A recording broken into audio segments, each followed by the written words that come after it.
Bahkan di tahun 1960 boro-boro Bung Karno mau terima saran ulama dan kiai, bahkan Bung Karno meluncurkan politik Nasakom, Nasional Agama Komunis. Kiai di kampung-kampung dibujuk oleh Bung Karno, ini tujuannya baik, ini untuk persatuan, ini PKI sudah sadar.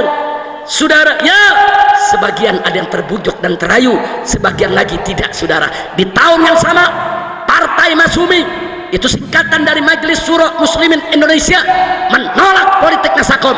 Hasilnya tanggal 17 Agustus 1960 Masyumi dibubarkan oleh Bung Karno, saudara. PKI minta bubarkan ini yang nggak terima Nasakom, PKI bela Nasakom habis-habisan, sudah.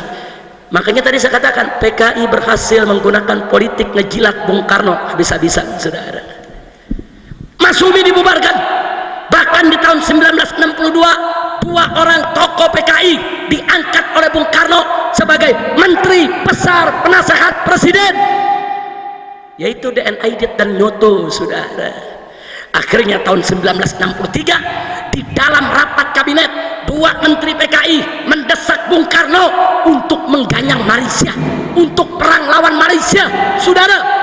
Tentara menolak, NU menolak, Muhammadiyah menolak, Syarikat Islam menolak. Kenapa harus perang dengan Malaysia? Saudara serumpun, seagama, tapi PKI tetap ngotot. Pengaruh PKI sangat kuat, saudara. Kenapa PKI ngotot? Karena ada instruksi dari Uni Soviet bahwa Partai Komunis Malaysia lemah, mau dibubarkan oleh pemerintah Malaysia, maka itu Malaysia harus digoyang. Kalau Malaysia digoyang, Partai Komunis Malaysia tidak bubar, saudara. Luar biasa dikiknya, saudara.